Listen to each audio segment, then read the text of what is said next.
मोदी पवार भेटीमध्ये राष्ट्रवादी सत्तेत जाण्यावर शिक्कामोर्तब। पवारांची राष्ट्रवादी एनडीएमध्ये येणार, तयारीत रहा। भाजप वरिष्ठांच्या फडणवीस शिंदेंना सूचना, सूत्रांची माहिती। पवारांचे एनसीपी एनडीएमध्ये सामील होण्याच्या चर्चेदरम्यान दिल्लीमध्ये दोन महत्त्वाच्या भेटीगाठी। सुनील तटकरेंनंतर खासदार सुप्रिया सुळे आणि बजरंग सोनवणेंकडून अमित शहांची भेट। लेखीच्या रिसेप्शनचं निमंत्रण दिल्याची सुळेंची माहिती। बिहार बंद दरम्यान AK-47 न गोळीबार करणाऱ्या जवानांचं निलंबन। व्हायरल व्हिडिओची गांभीर्यानं दखल घेत कारवाई। जवान अभिषेक पटेल निलंबित। बिहारमधील आंदोलक विद्यार्थ्यांवरील गुन्हे मागे घेतले जाणार। अटकेतील सर्व आंदोलक विद्यार्थ्यांना लवकरच सोडण्यात जाणार, बिहार सरकारचा निर्णय।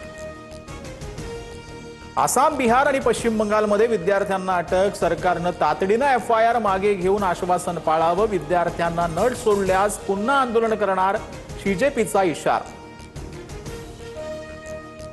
कपिल सिब्बल यांच्याकडून आंदोलक विद्यार्थ्यांच्या कायदेशीर लढ्याला 1 कोटींचा निधी। CJP आंदोलनाला कायदेशीर आणि वैद्यकीय मदत करणार। देशभरातील वकिलांनीही मदतीसाठी पुढे येण्याचं आवाहन।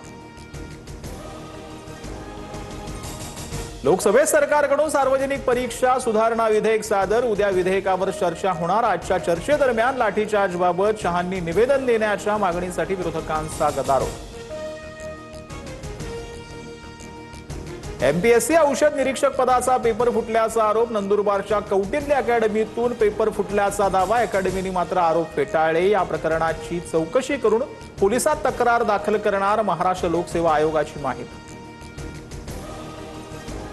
E20 इंधनावरून मुंबई हायकोर्टाचा नितीन गडकरींना मोठा दिलासा। बदनामीकारक मजकूर आणि आक्षेपार्ह पोस्ट पसरवणाऱ्यांविरोधात अब्रू नुकसानीची नोटीस पाठवण्याची परवानगी।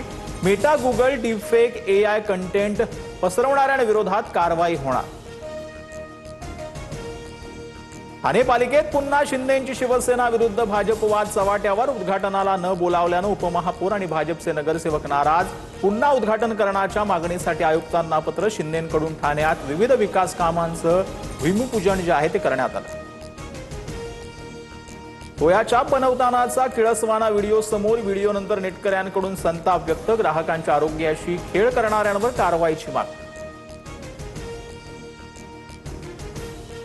कल्याणमध्ये एका तरुणाकडून लग्न न जमल्यानं 6 महिन्यात जळगावातील 29 तरुणांनी जीवन संपवलं। पोलीस विभागानं केलेल्या सर्वेक्षणातील आकडेवारी समोर। जिल्ह्यामध्ये एकूण 443 जणांनी वेगळ्या कारणांनी टोकाचं पाऊल उचलल्याची माहिती।